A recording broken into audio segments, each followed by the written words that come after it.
दोस्तों, जय भीम, नमो बुद्धाय। कल पौष पूर्णिमा के अवसर पर इलाहाबाद यानी कि प्रयागराज में कुंभ स्नान के लिए लाखों लाखों लोग इकट्ठा हुए। मान्यता है कि कुंभ स्नान में स्नान करने से पुण्य प्राप्त होता है, यानी कि मरने के बाद स्वर्ग में उन्हें स्थान मिलता है। तो ये एक कल्पना मात्र है जिसका सच्चाई से कोई लेना देना नहीं है। मनुष्य को अपने जीवन को सुधारने का प्रयास करना चाहिए, अपने जीवन को बेहतर बनाने के लिए जो है अपनी शक्ति को लगाना चाहिए। लेकिन यहाँ हमारे देश में अंधविश्वास, अंधश्रद्धा और रूढ़िवादिता के कारण लाखों लाखों लोग इस भयंकर सर्दी में भी पुण्य लाभ के लिए इलाहाबाद के संगम तट पर इकट्ठा हुए और वहां पर उन्होंने डुबकी लगाई। इस मेले को भव्य रूप देने के लिए प्रदेश के मुख्यमंत्री योगी आदित्यनाथ ने कोई कसर नहीं रखी। इसके प्रचार प्रसार पर ही करोड़ों रुपए खर्च किए और संगम स्थल को और विहंगम रूप देने के लिए उन्होंने अपना पूरा जोर लगा दिया, जिसमें निश्चित तौर से देश के प्रधानमंत्री नरेंद्र मोदी की सहमति भी शामिल है। इस स्नान में एक और बात हुई कि जो लोग स्नान कर रहे थे उनके ऊपर मुख्यमंत्री ने हेलीकॉप्टर से टनों पुष्प बरसाए, यानी कि ये सारे पुष्प तो नदी में ही जाएंगे। एक तरफ सरकार कहती है कि हम गंगा को पवित्र करेंगे, गंगा का जल आचमन लायक भी नहीं रहा है।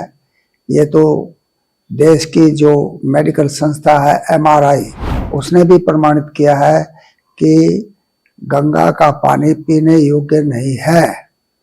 तो ऐसी स्थिति में इसको और गंदा करने से कौन सा पुण्य लाभ होगा?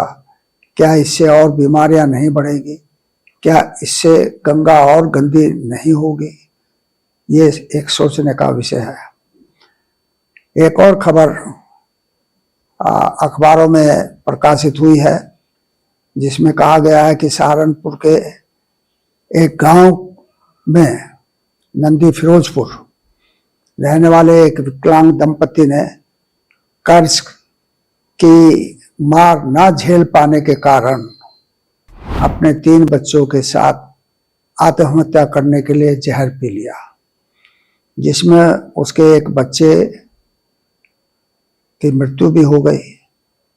ये दंपत्ति अपना काम चलाने के लिए कर्ज पर कर्ज लेता चला गया और सूदखोरों ने उन्हें प्रताड़ित करना शुरू किया, उनको धमकाना शुरू करा और उनके ऊपर तरह तरह के दबाव डाले गए, जिसको बर्दाश्त न कर पाने के कारण इस दंपति ने अपने बच्चों के साथ जहर का सेवन किया। तो ये स्थिति है देश की। एक तरफ देश में खाने के लिए जो है अन्न नहीं है, पहनने के लिए कपड़ा नहीं है। देश के 85 करोड़ लोगों को मुफ्त अनाज दिया जाता है ताकि वो सरवाइव कर सकें, जिंदा रह सकें। और दूसरी तरफ संगम जैसे, कुंभ मेले जैसे आयोजनों पर अरबों खरबों रुपया खर्च किया जाता है। आज ही के अखबार में एक और खबर छपी है कि देश के प्रधानमंत्री नरेंद्र देव आदित्य ने जम्मू कश्मीर की एक टनल सोनमर्ग से लद्दाख के द्रास तक जाने वाली ये टनल कांग्रेस के समय पर शुरू हुई थी, लेकिन भाजपा की सत्ता में आने के बाद इस पर जो है ये एक तरह से पूर्ण विराम लग गया और अब जा कर के जो है सरकार की ढिलमुल नीतियों के तहत अब पूर्ण होने पर प्रधानमंत्री इसका श्रेय खुद ले रहे हैं। इसका उद्घाटन करने के लिए भी इन्होंने अपना अलग ही जो है वेश विन्यास बनाया है, यानी कि एक ऐसा जो है ना कपड़े पहने हैं जिससे लगे कि कोई शायद बहुत ही जो कल्पना के जो है शैतान लोगों को जैसे दिखाया जाता है, तो उसी तरह से उन्होंने अपना रूप अपना बनाया। तो ये जो है सरकार की नीतियों के ऊपर एक कटाक्ष है कि भाई जो टनल 3 वर्षों में पूर्ण होनी थी उसको पूरा होने में 14 वर्ष से भी ज़्यादा का समय जो है लग गया। लेकिन श्रेय लेने में प्रधानमंत्री सबसे आगे रहते हैं। भले ही इन्होंने ना शुरू किया हो, भले ही इनकी कोई योजना ना हो, और जिस योजना का उन्होंने घोषणा की थी जम्मू कश्मीर के चुनाव के समय कि चुनाव के बाद हम जम्मू कश्मीर को स्टेटहुड प्रदान करेंगे, यानी कि पूर्ण राज्य का दर्जा देंगे, उस पर उन्होंने कोई भी बात नहीं कही। हालांकि प्रदेश के मुख्यमंत्री उमर अब्दुल्ला उनसे गुहार लगाते रहे कि सर आपने कहा था तो आप उसकी घोषणा कीजिए। तो प्रधानमंत्री ने सिर्फ इतना ही कहा कि हर काम का एक समय होता है और समय पर ही वो काम को अंजाम दिया जाता है।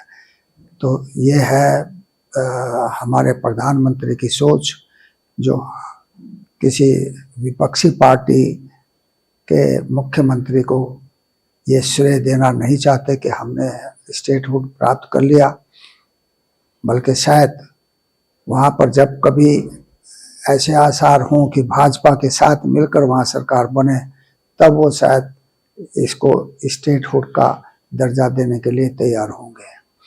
तो ये जो चीज़ें हैं ये बताती है कि वर्तमान के जो हमारे समस्याएं हैं उनसे जूझना चाहिए। वर्तमान में जो हमारे अंदर चैलेंजेस हमारे सामने हैं उनको जो है उनका मुकाबला करना चाहिए। इसके बदले जो ये धार्मिक आडंबर किए जाते हैं कुंभ मेला जैसे, जिसमें अरबों खरबों रुपया जो है देश का बर्बाद हो गया, करदाताओं का बर्बाद हो गया। पुण्य तो मिलेगा नहीं, मरने के बाद कुछ नहीं होता है, मरने के बाद तो सब कुछ यहीं रह जाता है। क्योंकि ये जो कुदरत है इसका नियम है कि हर ग्रह नक्षत्र का जो भी कुछ है वो उसी तक सीमित रहता है, उससे बाहर नहीं जा सकता। तो ये सब कहने की बात है कि आसमान में कहीं स्वर्ग है और स्वर्ग हमें जो है मरने के बाद प्राप्त होगा, इसलिए हम गंगा में स्नान करें, गंगा को गंदा करें, गंगा में फूल बरसाएं और फिर इस तरह से फिर हम कहें कि हम गंगा को स्वच्छ कर रहे हैं। तो ये कहना जो है एक तरह से कबीर की उलटबाजी ही कही जाएगी। जय भीम, नमो बुद्धाय।